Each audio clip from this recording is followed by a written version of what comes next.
2 à 3 degrés de plus d'ici la fin du siècle. Ce sont les prévisions notamment de Météo France pour le territoire français. Un réchauffement climatique qui va quelque peu modifier le visage de nos forêts. Une transformation de la végétation qui se fera sur le long terme, mais dont on voit déjà les prémices, comme ici en forêt de Loches, un domaine constitué principalement de chênes.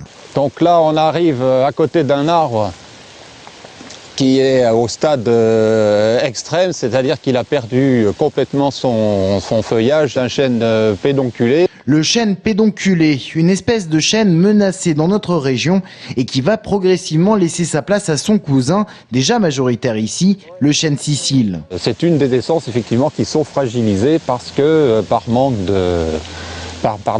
déjà stress hydrique, donc manque d'eau à certaines périodes de l'année, et puis aussi donc des fortes chaleurs qui détruisent leur système foliaire.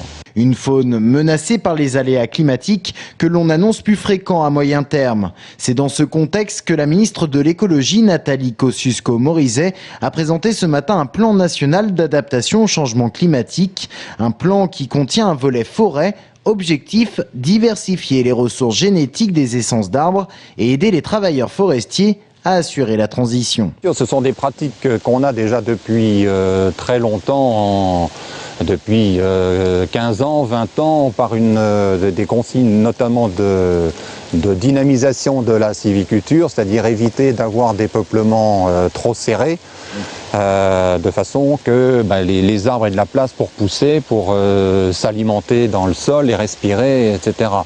Également dans ce plan, des actions dans le domaine de l'eau, de la santé ou de l'aménagement du territoire. Au total, 230 mesures ou recommandations à mettre en œuvre dès 2015. Le plan prévoit par exemple de réduire de 20% la consommation d'eau ou de mettre en place de nouvelles normes pour les infrastructures.